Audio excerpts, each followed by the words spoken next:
Good afternoon and welcome to another episode of Unscripted and Unchained RPG Review. I am DM Bluddworth, and as you can see by the graphics, today's video is going to be a closer look at the siege engine and resolution system of Castles and Crusades. This is my episode 5 of a video series that I'm doing as I'm breaking down the components of the and Crusades, and just for the player's handbook at the moment. Eventually, once I'm done with this series on the player's handbook, I will move on to Monsters and Treasures, which is basically its monster manual, and then I will spend a couple of videos going through and talking about the Castle Keeper's Guide. So without further ado, I'm going to jump right over into the PDF that I have and talk a little bit about the siege engine, what it is, and then I'll give you some examples. I'm not going to read every single sentence, paragraph, or pages upon pages. I'm just going to touch upon some of the basics of the system, try to make it as simple to understand as I can. If I make it at all complicated, that's on me, because the system is fairly simple once you get the hang of it and there's not really that much to get the hang of. If you're starting off knowing what your modifiers are, then it's just simply identifying what attribute you're using or what skill you're using, and then what your target number is. I may use the expression target number, whereas the game uses a different terminology for that. I prefer target number over challenge rating or challenge level. That's just so it just makes more sense for me to think of it in that sense. So if I do bounce back and forth between the two, I will try to remember to use challenge class rather than target number, but will be difficult. So let's go right into the PDF. So here we're going into, and this is the Castle Keeper's section of the player's handbook. So attributes end the game. Throughout the game, the Castle Keeper and the players must resolve whether or not a specific action succeeds or fails. These actions might include tracking a band of goblins, detecting a trap, swimming a mighty river, or resisting the effects of a giant snake poison. To resolve these situations, the Castle Keeper informs the player to make a specific attribute check, whether it be strength, dexterity, constitution, charisma, wisdom, or intelligence.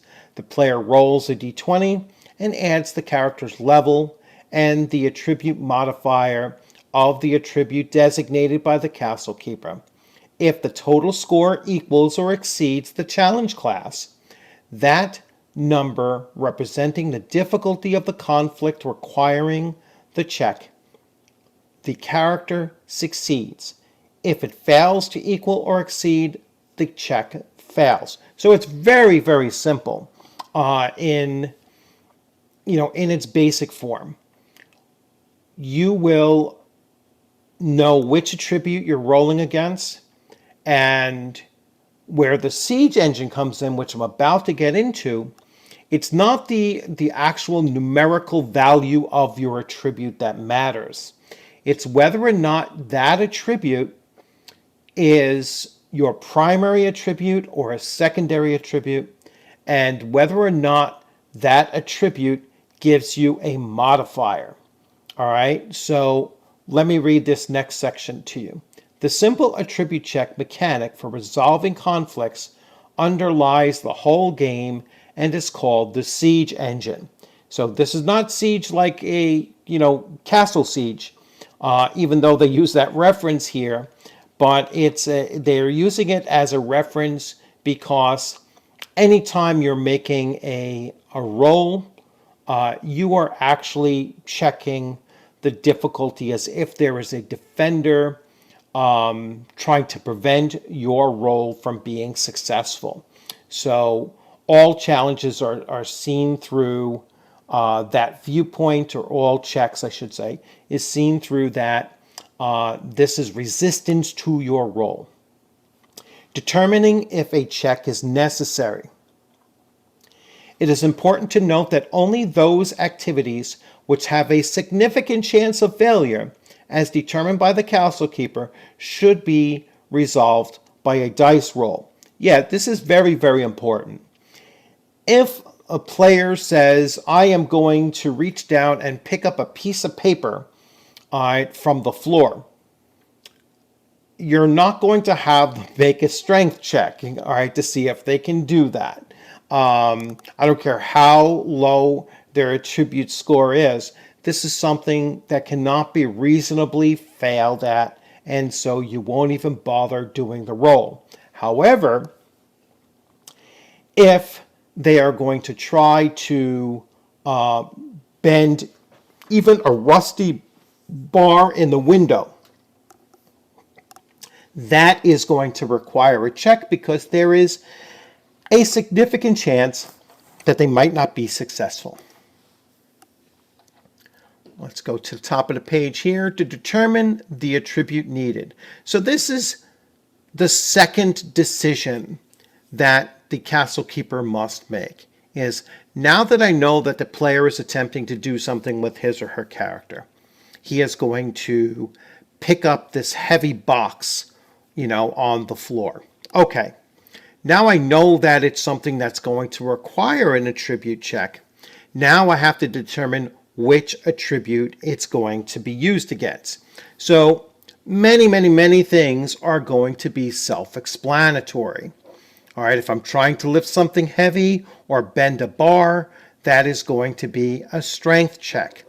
If I'm going to try to pick a pocket, that is going to be a dexterity check. Any non-specified situations requiring a check are typically easy to resolve. The attribute descriptions located at the beginning of the book should aid in deciding which attribute to associate with specific actions. Now, all of your character class skills have an identified attribute that they utilize, so you don't even have to think about those. Many of these decisions are going to be common sense. All right, and so it really does make it simple for the castle keeper to just determine right on the spot, players looking to do activity A, I'm going to determine which attribute that might use, but only after I've already determined that there's a chance that this might not be successful.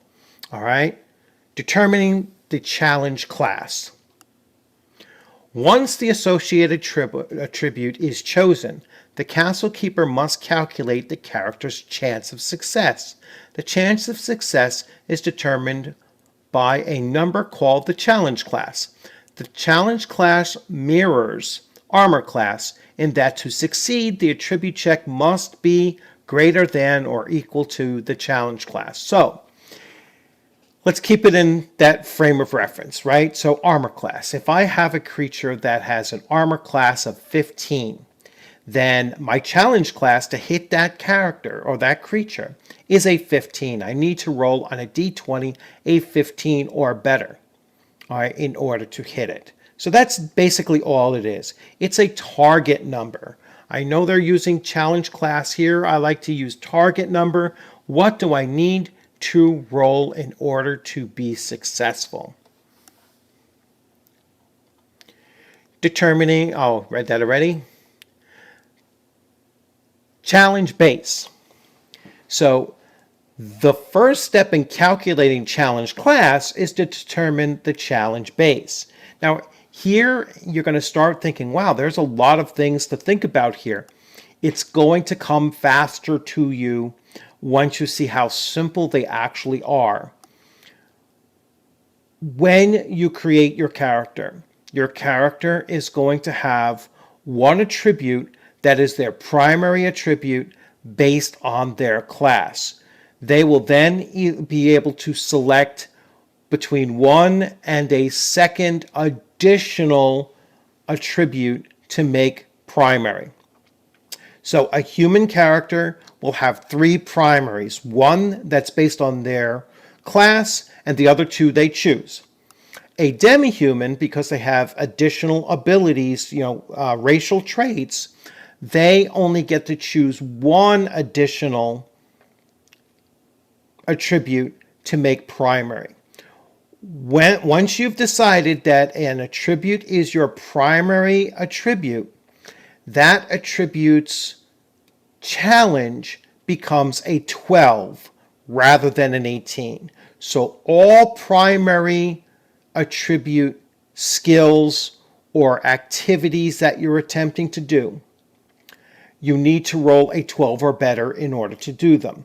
Any that are secondary are going to require an 18 or better on a d20 roll in order to be successful. All right, so that's all that challenge base refers to. Is it a primary attribute? It's a 12. Is it a secondary attribute? It's an 18. That's simple. Challenge level. The second step in calculating the challenge class is determining the conflict's challenge level. The Castle Keeper has vast discretion in determining challenge level. Although the task sounds difficult, it is actually fairly easy. Challenge level is nothing more than the level of difficulty of the action attempted or the reaction made. The simplest way to determine challenge level is by referencing the level or hit dice of the non-player character or monster to which the character is making the check is against or reacting to. In such cases, challenge level is equal to the level or hit dice of the non-player character or monster involved. A monster CL is equal to its hit dice. A spell's challenge level is equal to the level or hit dice of its caster. A trap's challenge level is equal to the level of the person who set it.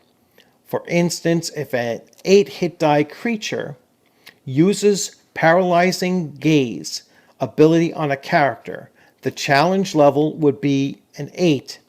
If the 6th level wizard casts a spell on a character for which a saving throw is allowed, the challenge level would be a 6.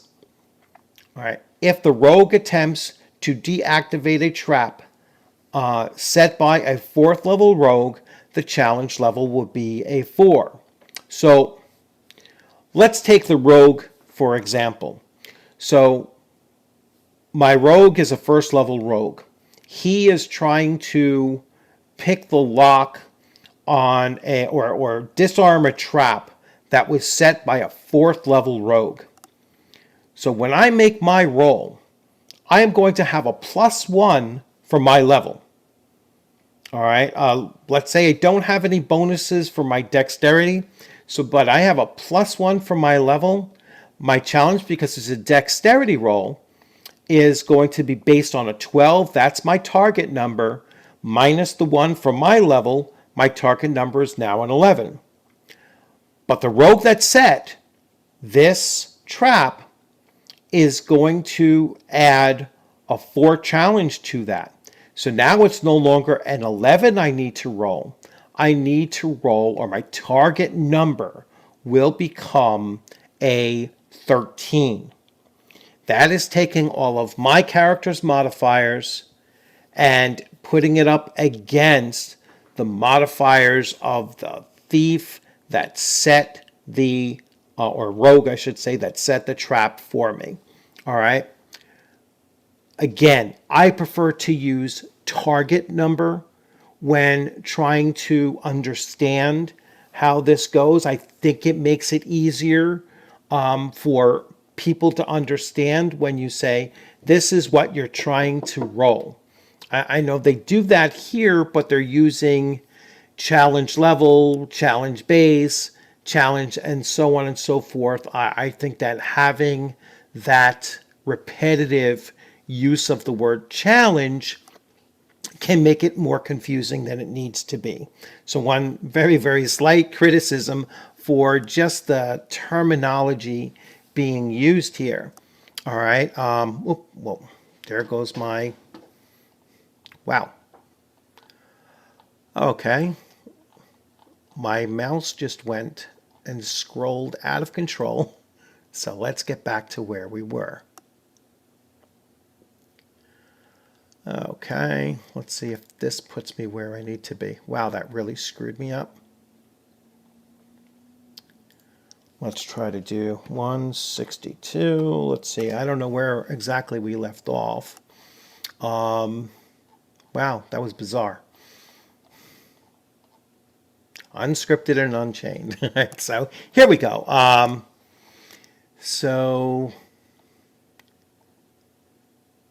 And they give you multiple examples here. There is another element that they add here where you can write the challenge level down for an entire dungeon. Let's say you decide, I'm going to make everything on this dungeon floor, this particular one, a challenge level of from 0 to 2, because it's a low-level group of characters, maybe starting out their first level, and so every lock, trap, door, chest is going to be a challenge level of between 0 and 2 points. So I'm going to roll, I'll roll a d4 or 0 to 3, I should say. I'm going to roll a d4 and subtract 1.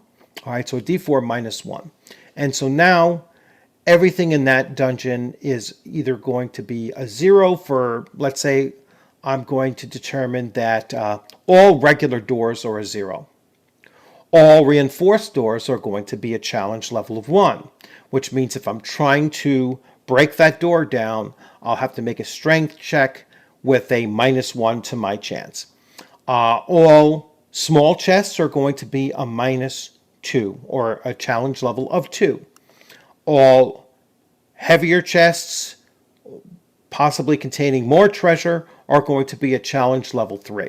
And so I can very easily determine, this is what all of these different situations are going to be when they come up to. That way I don't have to randomly check every time they come across something. I can have that pre-planned or preset. Even the players can become accustomed to that, knowing, hey, you know what, I know that my challenges are going to be anywhere from 0 to 3 in a first level adventure. They might be, and they're going to increase as I gain more experience points. It's going to become more and more difficult, or I'm going to face more and more challenges, or the range might become much larger too, right? You should always have some 0 thrown in there, and you should always have some at the upper end as well. But anyway, that's, Castle Keeper's choice. So challenge level of less than 0. Yes, you could have some things that are significantly easier. You have a rotten door, right? So the door is barely hanging on to its hinges. You are going to have a challenge level of -2, which would actually be a +2 to your strength roll, when you're making the attempt to break it down. Using attribute checks. So here the system, because everything is based on attributes, your class abilities all have an attribute attached to them. So there's no need to try to think about, which attribute does this really apply to? You're told right up front. So the player will know it, the castle keeper knows it, there's no disputing it. Right? Picking pockets requires a dexterity check. Breaking down a door requires a strength check. Running 10 miles in chainmail armor without stopping requires a constitution check. All right? So anytime you come across a situation that is not laid out, that is not very specific, then the castle keeper will apply some common sense and say, well, what attribute would best match with what the player character is attempting to do. And that's all. That's the first decision that the castle keeper will make. Then the castle keeper will look and see, well, it's a strength check, right? And this is the fighter attempting that. So I know the fighter's primary is strength.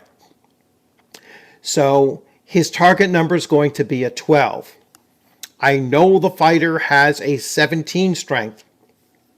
He is going to get a +2 to that. So now his target number is actually a 10. He only needs a 10 or better in order to get, to be successful.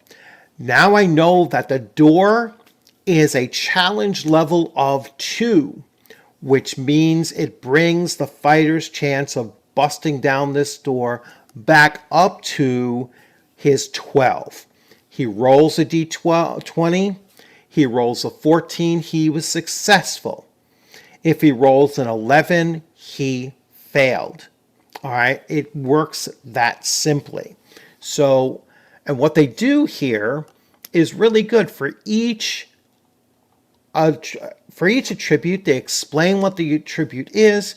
They give you some, common usages of this attribute, and then they give you 2 examples for each one. All right, explaining how they actually work. So here we have dexterity. They talk about utilizing a grappling hook or catching onto an object, retrieving an item quickly, or any other number of possibilities and such. And then they give you 2 examples of actually how it works out, what checks you would make, and so on. Constitution, the same thing. I gave you that example. Constitution, if you're making if you're trying to run a very far distance, the constitution of a let's read you one of the examples. So Pround, an 8th level monk, is running a message to a nearby town while being pursued by orcs. Pround is faster than the orcs as long as he can continue running. His constitution is a 15, and it is one of his primary attributes.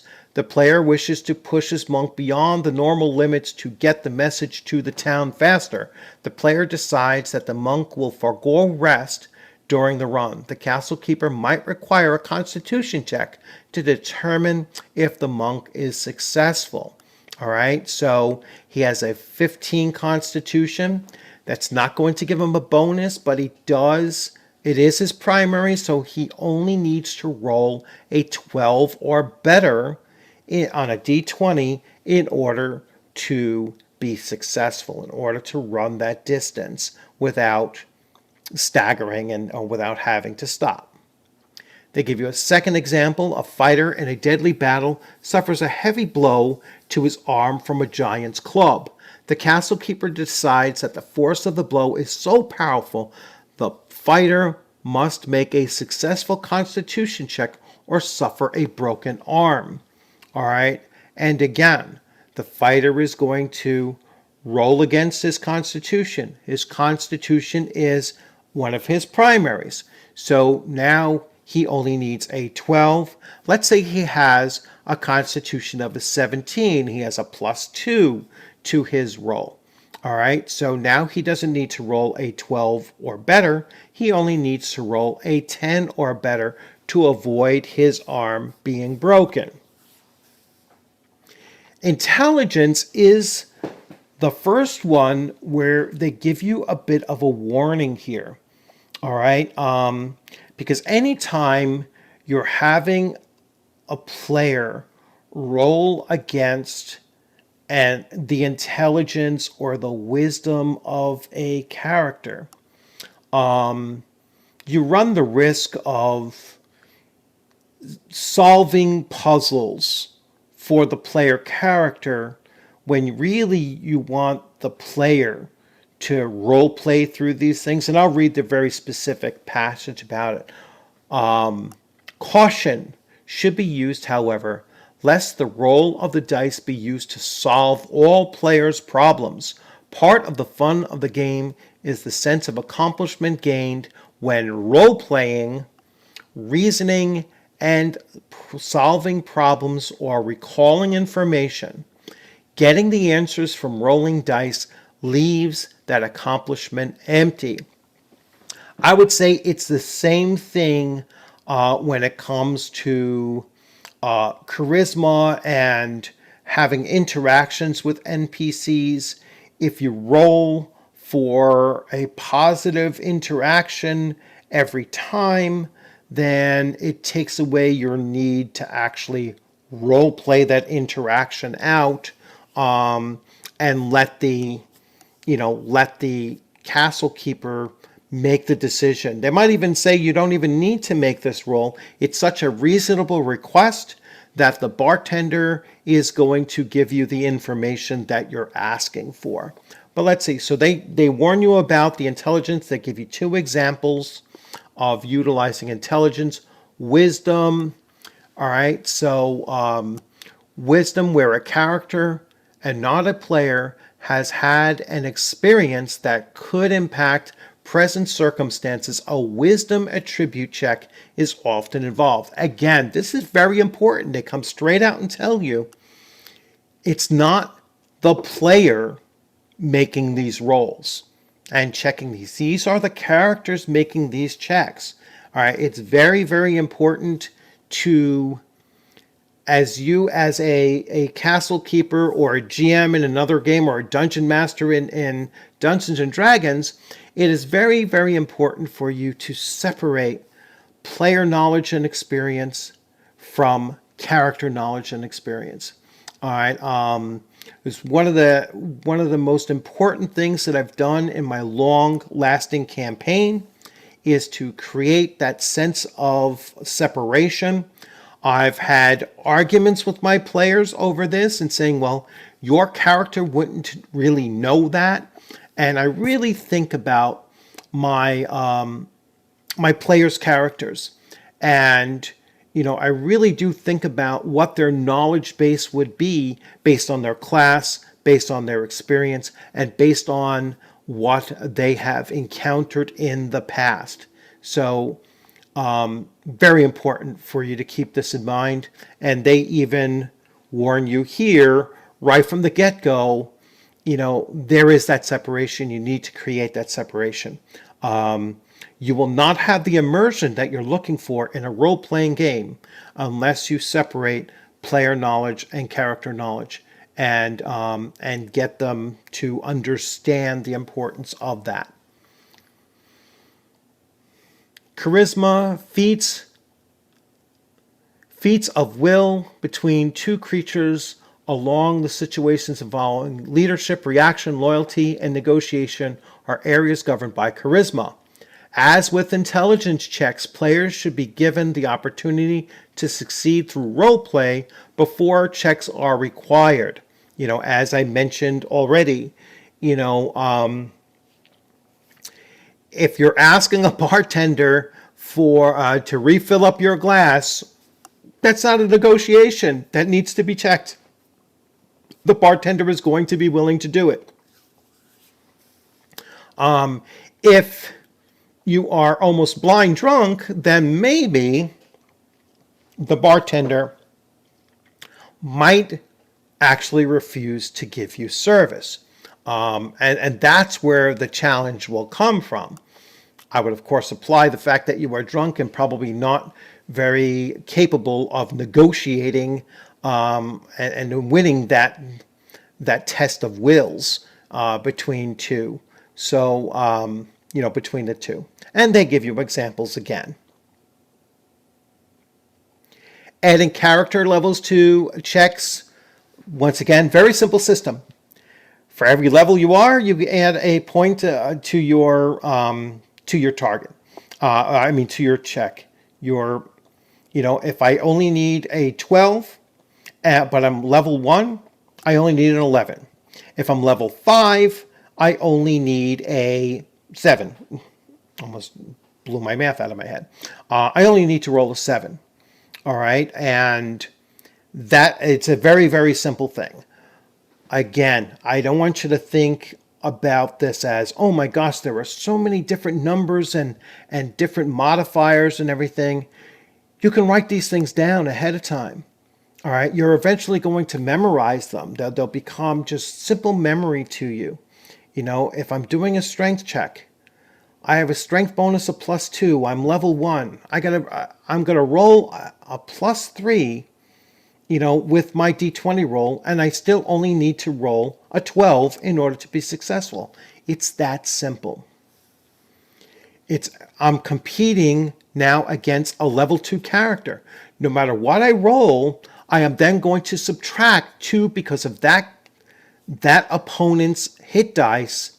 And if I rolled a 12, I'm still successful. If his hit dice brings me below a 12, I'm not successful. That's the way the system works.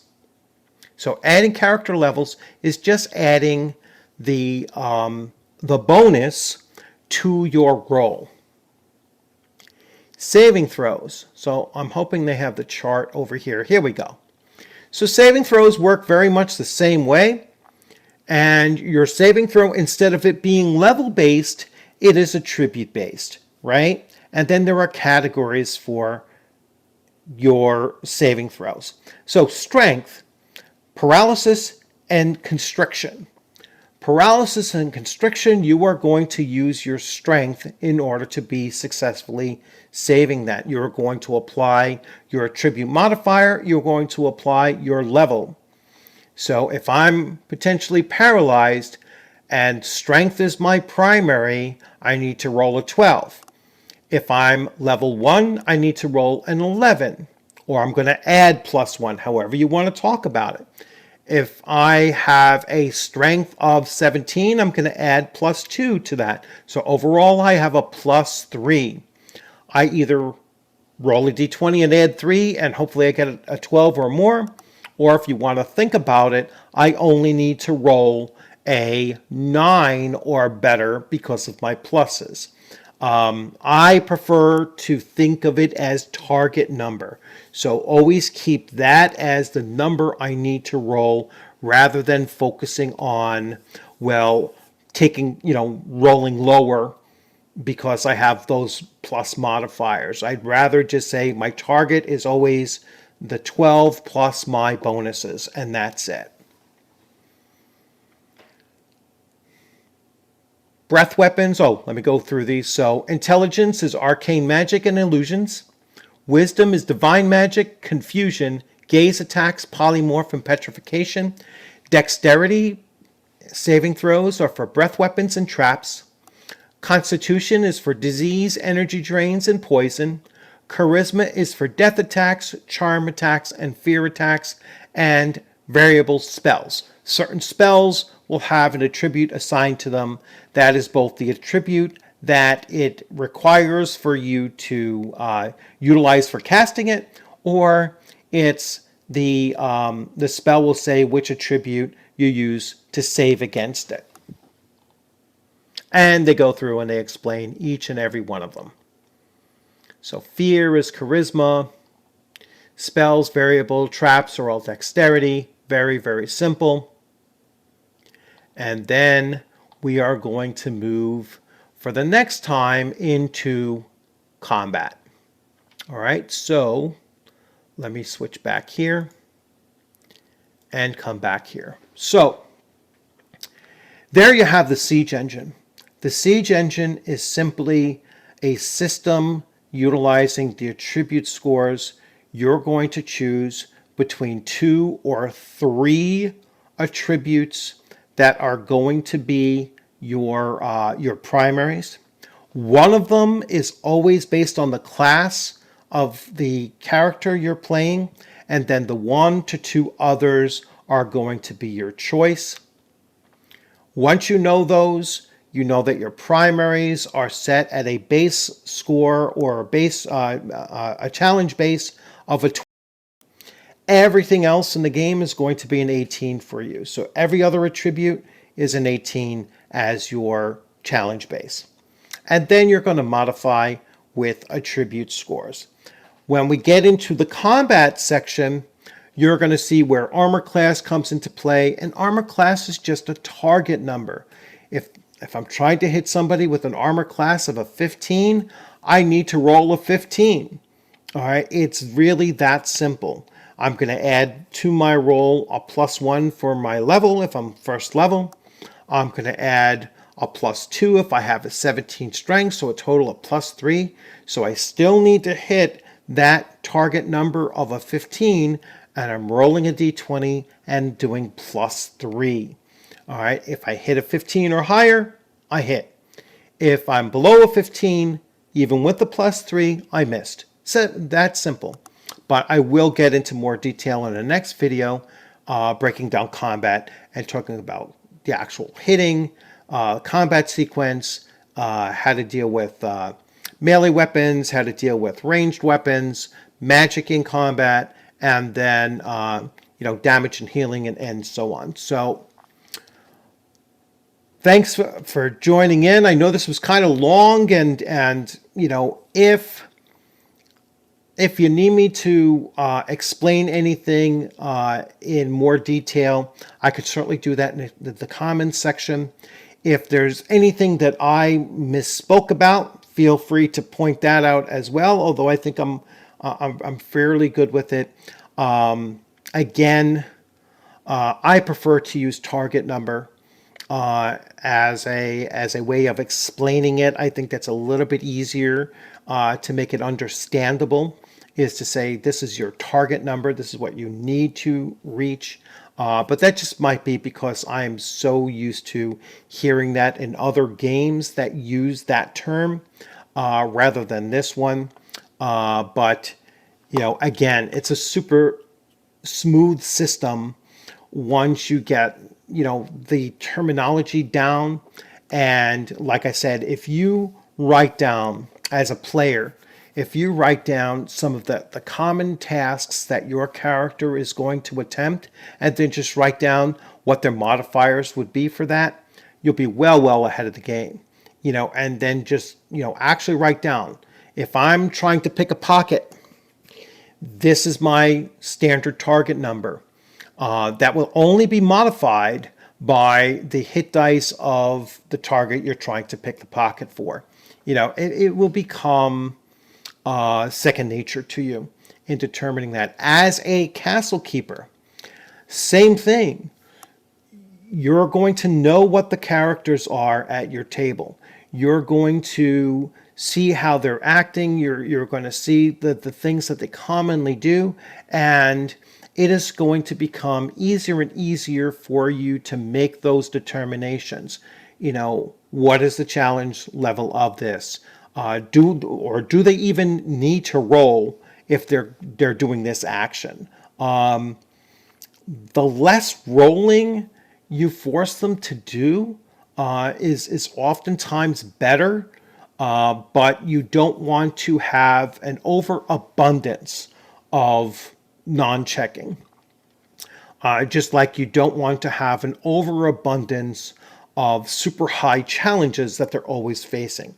It's a balance, and you're going to become used to that as you grow in experience and certain things. If you just apply common sense as much as possible, then these things will kind of flow fairly easily with just a little bit of practice. So once again, I hope you enjoyed this video. Please feel free to leave comments and questions.